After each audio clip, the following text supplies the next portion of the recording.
மஞ்சள் வானம் தென்றல் சாட்சி உனக்காகவே நான் வாழ்கிறேன்.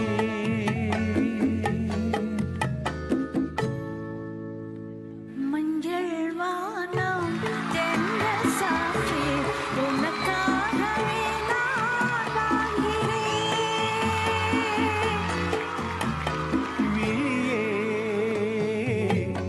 கதை